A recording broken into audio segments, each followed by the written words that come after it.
ღაზის ცენტრში მომხდარ 2 იერიშს 10-მდე ადამიანის სიცოცხლე ემსხვერპლა. ალაქსას მოწამეთა საავადმყოფოს ინფორმაციით, გარდაცვლილებს შორის არიან როგორც მამაკაცები, ისე ქალები. ისრაელის სამხედრო უწყება საკითხთან დაკავშირებით კომენტარი ჯერ არ გაუკეთებია.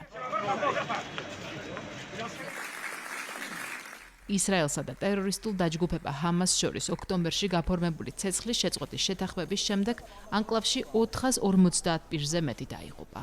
UNICEF-ის ინფორმაციით, ამ ადამიანებს შორის 100-ზე მეტი ბავშვია.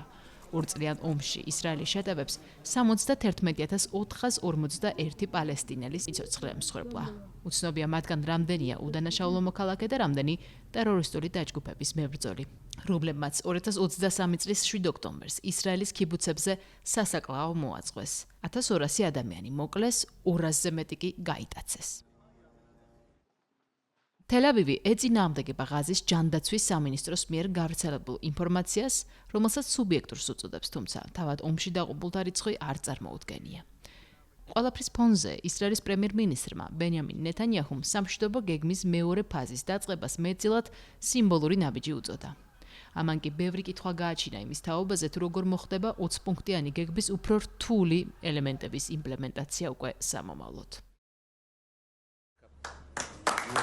ამერიკის შეერთებული შტატების პრეზიდენტის სპეციალურმა წარმომადგენელმა სტივენ ვიტკოფმა განაცხადა, რომ გეგმის მეორე ფაზა ყველაფერთან ერთად ჰამასის განიარაღებასა და ღაზაში ახალი მთავრობის ჩამოყალიბებას ითვალისწინებს, ისევე როგორც ანკლავის აღდგენის ხანგრძლივ სამუშაოებს.